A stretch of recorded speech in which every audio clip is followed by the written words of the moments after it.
Everybody like and subscribe, praise the bell icon. Story number 1. When spring arrived in the small town of Clay Ridge, it brought with it more than blooming flowers and warm breezes. It brought back something no one had spoken of in years, a memory buried under the fresh soil and silence of the town's past. It started when the local hiking trails reopened.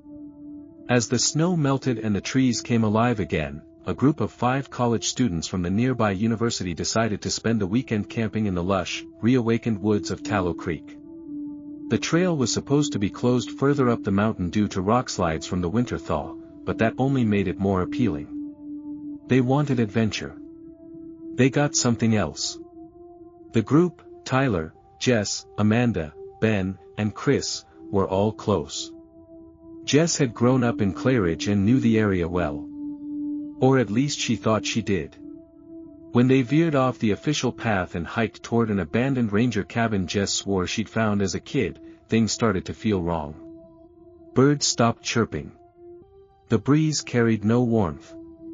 It was like something in the forest had just noticed them. They found the cabin late in the afternoon. It was partially collapsed, buried under vines and half swallowed by the earth.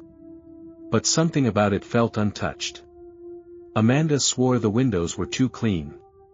Like someone had wiped them recently. Jess brushed it off. But she was the one who found the carvings on the door, thin, almost surgical etchings in the wood. Not graffiti. Symbols. Circles within circles, broken up with lines that made no sense. They should have turned back. That night, something circled their camp. At first, it was just twigs snapping. Then whispers. Not like wind, but words. Tyler got up, thinking it was just another group messing with them. He vanished into the woods and didn't come back. They searched for hours with flashlights. No blood. No signs of struggle. Just one of his boots, upright, next to a tree with deep claw marks on the bark. The tree was warm to the touch. Almost like it was alive. The remaining 4 fled toward the ranger cabin in the early morning, thinking they could get help with the old radio Jess remembered seeing there. But when they got back, the cabin looked different. The door was open. Inside, the floor was lined with bones. Not animal. Small. Human. Some were broken, fused together like they'd melted and reformed. Ben threw up and ran back outside. That's when the screaming started. They found Ben lying on the ground, his body twisted in a way that made no sense. Limbs stretched too far, spine arched so hard it looked like it had snapped in several places. His mouth was open, but he was silent. His eyes were wide and dry. Like he'd been screaming for hours and no sound had ever come out. They ran. The forest never seemed to end. Jess kept saying they were close to the main road, but every time they checked the GPS on their phones, the signal was gone and the trail twisted into a different direction. Amanda started mumbling about the trees watching. She wouldn't stop looking over her shoulder. At one point, she whispered, "It wants us to leave but not all of us." Chris disappeared that afternoon. Jess and Amanda made it to the edge of the forest by nightfall. They were covered in scratches, frostbite setting in despite the spring air. A search party went in the next day. They never found the others. But they found the cabin. The bones were gone. The door had been sealed shut, wood warped like it had been burned from the inside. But no scorch marks. No smoke damage. Just a charred, twisted shape carved into the door that no one could explain. They pulled Jess and Amanda in for questioning, but neither of them could speak for days. When they did, Jess said only this. It wakes up every spring. It waits until the first people wander off the path. And then it feeds. Amanda was institutionalized a week later after she tried to gouge her eyes out with a plastic spoon, muttering something about the green fire behind the trees. Jess moved away. No one heard from her again. But every spring, without fail, a new set of hikers goes missing near Tallow Creek. And every spring, just before the thaw is complete, the ranger station receives a radio transmission, static at first, then faint whispers. Sometimes the names of the lost. Sometimes just screaming. But always, always from a frequency that hasn't existed since 1987. Story number 2. Every spring, the town of Delvine celebrated the bloom. It was their own version of a flower festival, meant to welcome the season and honor a bizarre, long-standing tradition. For 1 week, every house in town would hang fresh garlands of hyacinths, lilies, and tulips from their windows and doorways. No one really remembered why anymore, but everyone did it. Everyone had to do it.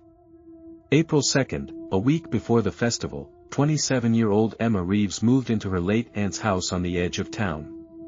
She inherited it suddenly after her aunt died under strange circumstances, a stroke, they said, though her body was found lying in a bed of uprooted flowers in the backyard, soil stuffed into her mouth. The neighbors told Emma it was just how her aunt was eccentric.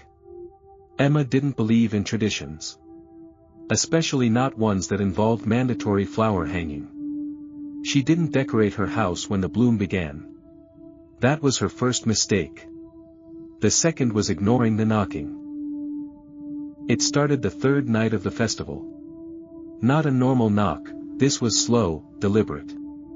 3 taps. Always just after midnight. At first, she thought it was a prank. But when she opened the door one night, there was nothing. No people. Just one perfectly preserved lily in a glass jar sitting on the porch. When she tried to throw it away, it showed back up on her kitchen table the next morning, still sealed in the same jar, now with a single drop of red liquid inside. The neighbors grew colder. One woman, Mrs. Tuller, caught her outside and hissed. "Put the damn flowers up, girl. It's not about the festival. It's about keeping them out." Emma didn't understand. Until she started seeing them. Shapes. At first, only at the edge of the woods behind the house, tall, narrow figures, unmoving, like mannequins carved from rotting bark.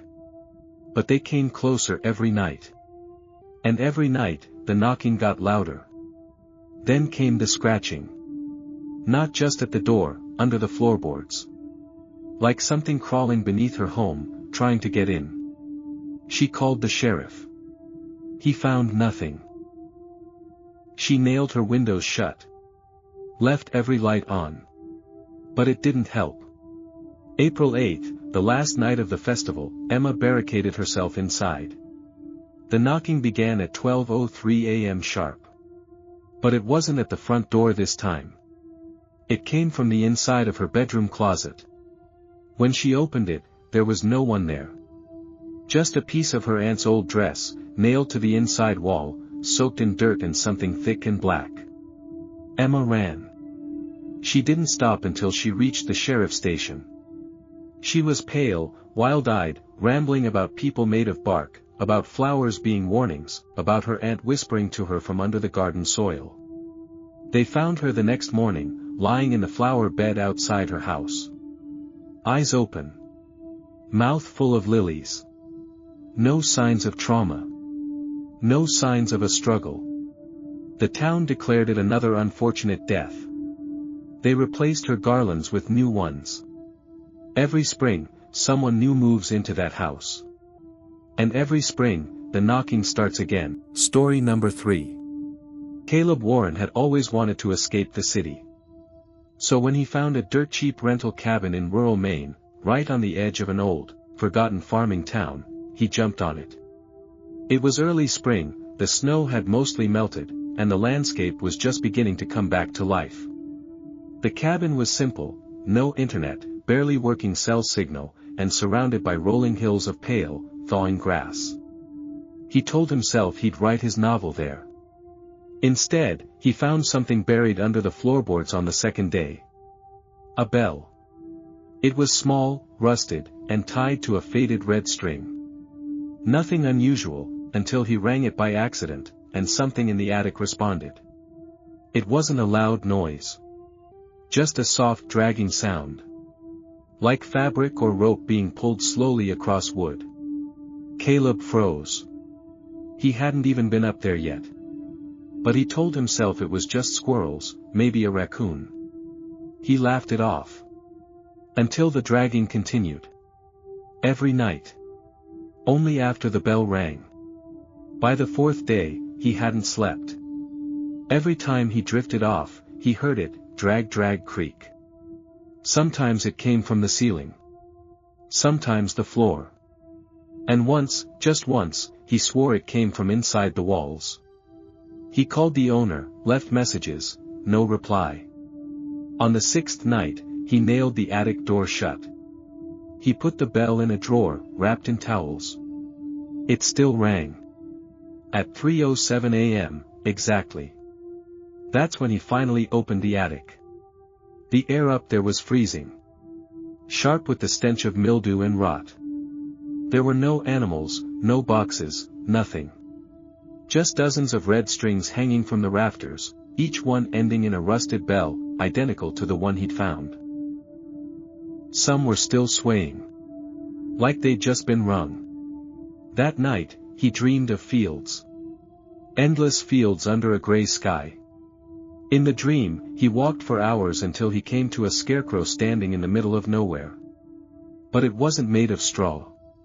It was made of stitched-together faces. Human skin. All of them stitched shut, except one. That one whispered. The bells are to warn them. Not you. He woke up choking on soil. Real soil. Packed into his mouth, nose, and ears like someone had tried to bury him alive while he slept. His bed was surrounded by red string. And every bell in the attic was ringing, soft, slow, steady. He left the next morning, but the sound followed him. At first, it was faint. In the woods while he drove. In the wind as he passed through towns. But then he started finding bells. In his pockets. His shoes. Inside a loaf of bread he bought at a supermarket 5 states away. The last entry in his journal, dated weeks later, found inside an abandoned rest stop near the Colorado border, read. I don't think they want me dead. I think they want me to listen. Every time I hear the bell, something gets closer. I haven't slept in 4 days. If I ring one back, I hear it move. Please, if someone finds this, don't answer the bell. No one ever found Caleb. But the red string and bell. They show up now and then in places they shouldn't. People hear them at night. Always at 3:07. And always followed by something dragging its way out of the attic. Story number 4. It was supposed to be a fresh start. After a bitter divorce, Claire moved with her 8-year-old son Milo to a quiet cul-de-sac in a picture-perfect suburban neighborhood called Willow Bend. The houses were neat, the lawns trimmed, and the neighbors polite in a way that felt almost too practiced. But it was spring, and everything looked bright and new. She figured it was just what they needed. The only rule.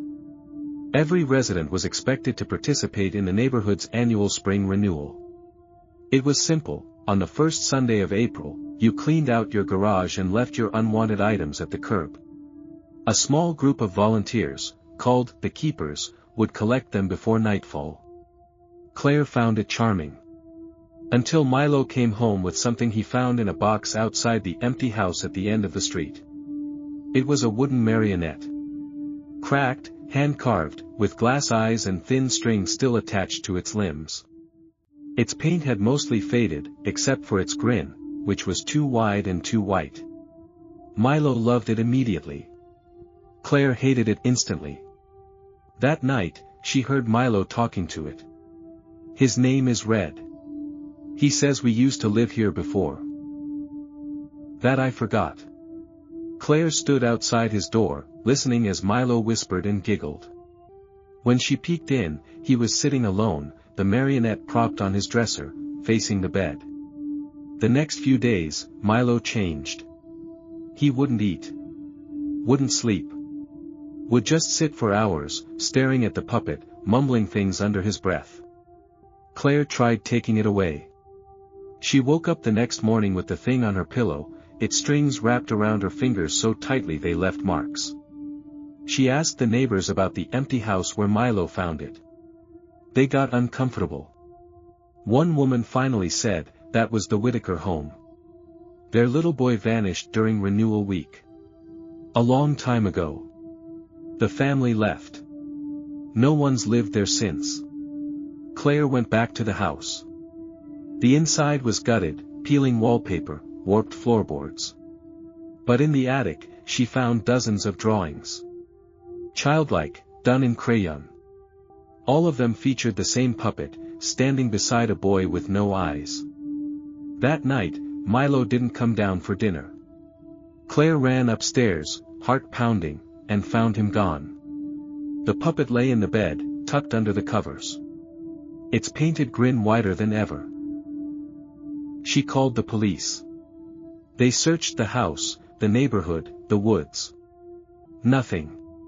No trace. But the next morning, during the spring renewal pickup, a man in a white truck from The Keepers came by. He calmly picked up the puppet from Claire's porch, where she'd left it in desperation, and placed it gently in the back with the rest of the discarded junk. "You did the right thing," he told her, smiling. "It always finds a new child this time of year." She tried to scream. But she couldn't move. Because when she turned to run inside, every neighbor was standing in their driveway, watching. Smiling. Not blinking. It wasn't a neighborhood. It was a cycle. And spring was just when it fed its way out of the attic. Story number 5. Lincoln High had an urban legend that every student heard by sophomore year: don't stay after dark during spring break. No one really knew where it started. Some said a janitor vanished in the 90s. Others swore a girl went missing during detention and was never found. But teenagers tell stories, and no one took it seriously, especially not Olivia. She was the yearbook editor. Ambitious, overworked, and behind deadline. So when spring break rolled around and the school emptied out, she figured it was the perfect time to catch up. She stayed late the second night, editing in the media lab, eating vending machine pretzels, scrolling through photos. Around 7:30, the lights in the hallway flickered once, then went back to normal. She figured it was old wiring. But then the clock on her computer reset itself. And all the photos on her desktop, dozens of smiling faces from prom, pep rallies, club meetings, began to disappear. One by one. Click. Click. Click.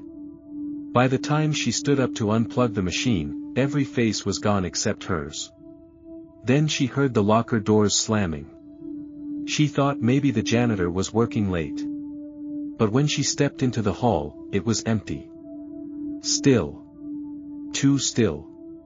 She could hear something breathing, not near her, but everywhere. Like the building itself was inhaling. She started walking fast. But no matter where she turned, every hallway stretched longer than it should have. The windows looked out into nothing. Not the football field. Not the parking lot. Just fog, pressing up against the glass like a hand. She ran to the front doors. They were gone. Not locked, gone. Just a smooth wall where the entrance used to be. No handles, no seams. And that's when she heard it. A soft voice over the intercom. "Remaining student, please proceed to room 308 for final attendance." Room 308 didn't exist. It wasn't on the school map. Olivia had been at Lincoln for 4 years, she knew every room. But her feet started moving on their own. Down one hall, up a flight of stairs that wasn't there before, into a part of the building that felt wrong. The air buzzed. The lights flickered steadily now, like a heartbeat. She reached a heavy wooden door with a number carved into it, not painted.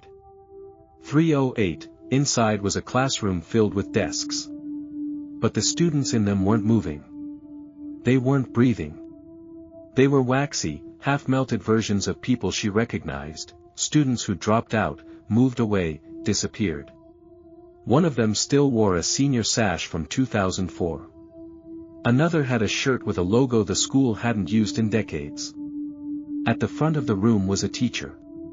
Its face was smooth. No eyes, no mouth. Just a dark red slit where the nose should be, pulsing slowly. It spoke in her mind. You stayed past the bell. You belong to the building now. She ran. She doesn't remember how she got out. She just remembers blinking and suddenly standing in the school parking lot, covered in dust and old paper. Her phone had 37 missed calls. She was gone for 3 days. No one believed her. But every year, the school changes slightly during spring. A hallway vanishes. A door appears where there wasn't one. And once, in a senior photo taken in April, someone spotted a figure at the very back of the gym bleachers. A girl with a camera. Smiling, but too wide. Eyes dull and waxy. She hadn't been in school since 1998.